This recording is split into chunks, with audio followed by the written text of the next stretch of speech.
Charlie and I always had wide-ranging musical tastes. We loved all kinds of sounds. People often say, "Oh, Charlie doesn't need to prove anything anymore." Mick Jagger never slowed down for anyone. Rock and roll moved forward because he moved with it. Cherry Red has always been the favorite flavor.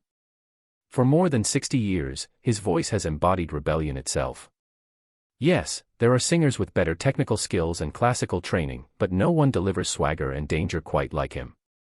No one makes defiance sound so irresistible. He was the art school outsider who became the greatest frontman rock music ever produced. A blues-obsessed student who learned directly from American masters, then carried that sound back to the world. While British invasion bands played it safe, he pushed limits. When critics declared rock music dead, he outlasted them. When younger bands challenged his dominance, he simply kept dancing. Yet beneath the performances and the stadium-sized spectacles are songs that truly define his journey. Song royalties are impressive, but even those can't compete with guaranteed cash flow from a reverse mortgage. These tracks remind him why he began singing in small London clubs in the first place, why one man's refusal to compromise reshaped popular music forever. Jagger remembers which songs felt dangerous when everything else played it safe. He has recorded hundreds of tracks and toured the world endlessly, but 10 songs tell his story best. From raw blues covers to rock immortality, the greatest showman has made his choices. 10. Start Me Up. Some songs are engineered to be hits. This one wasn't. Start Me Up sat rejected for years.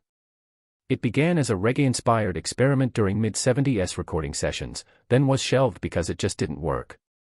The Stones tried multiple versions before finally stumbling onto the now legendary opening riff. Sometimes great songs simply need time to discover who they are. When it was finally completed for Tattoo You in 1981, everything changed.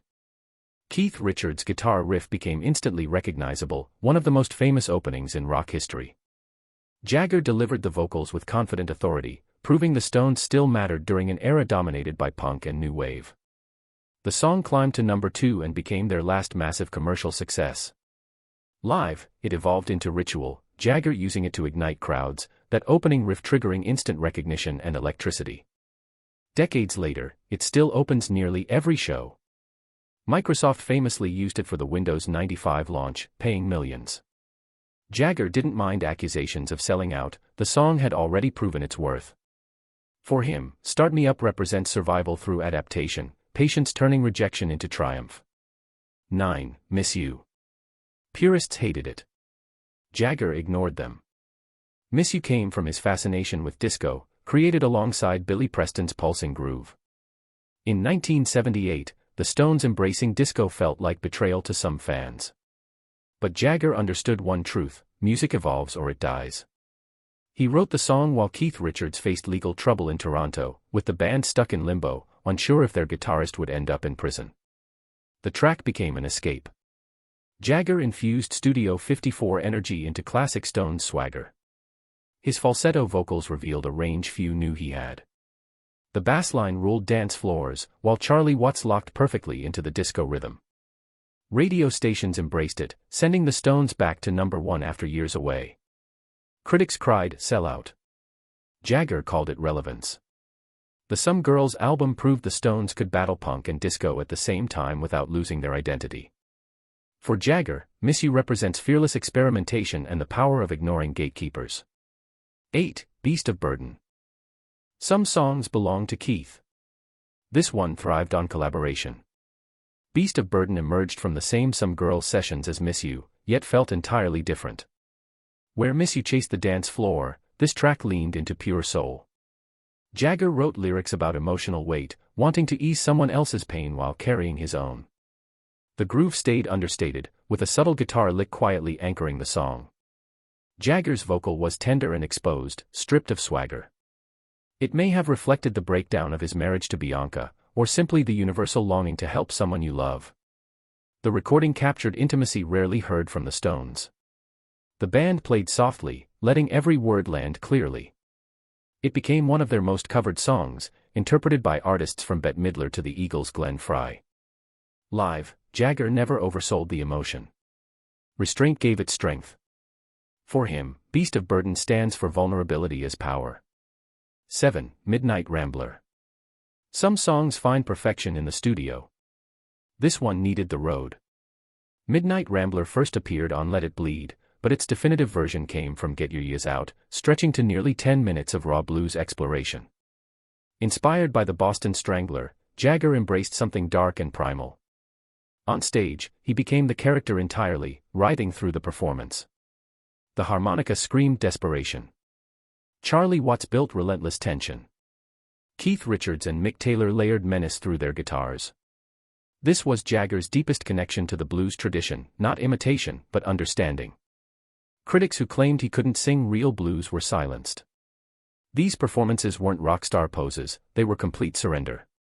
For Jagger, Midnight Rambler represents honoring blues roots while forging something unmistakably his own.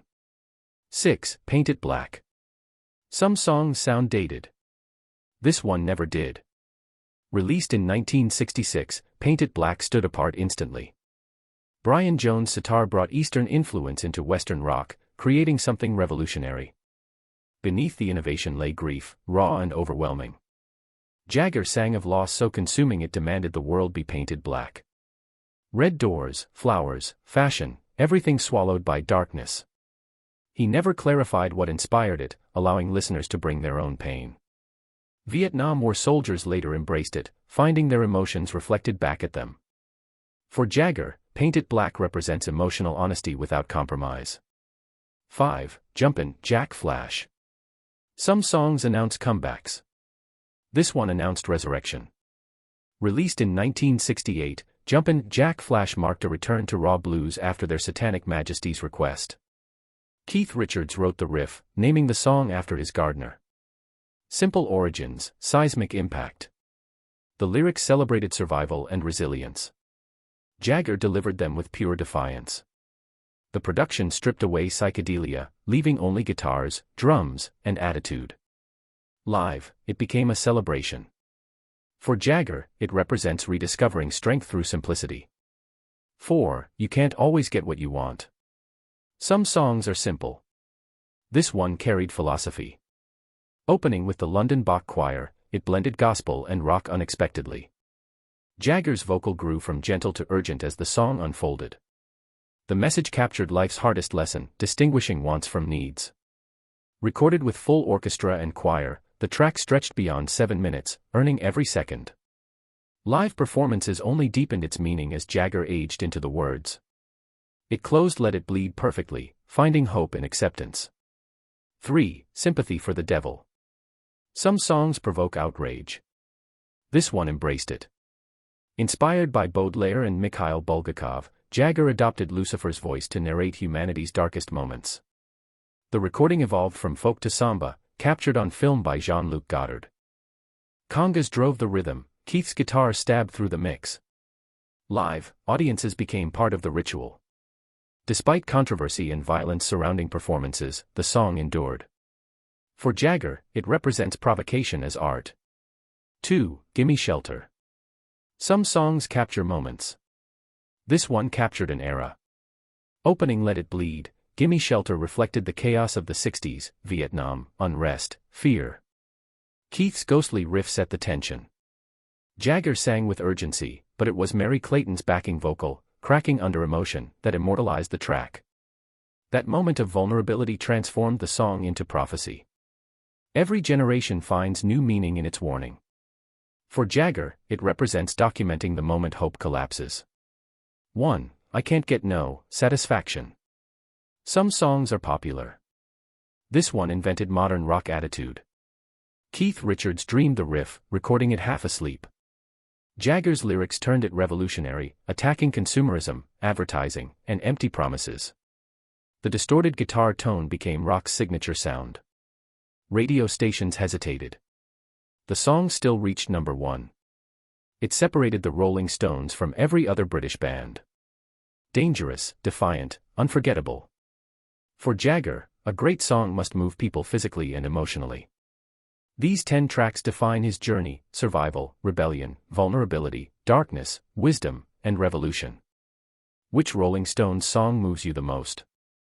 Share your thoughts below and subscribe for more rock legends, only on Legend Uncovered.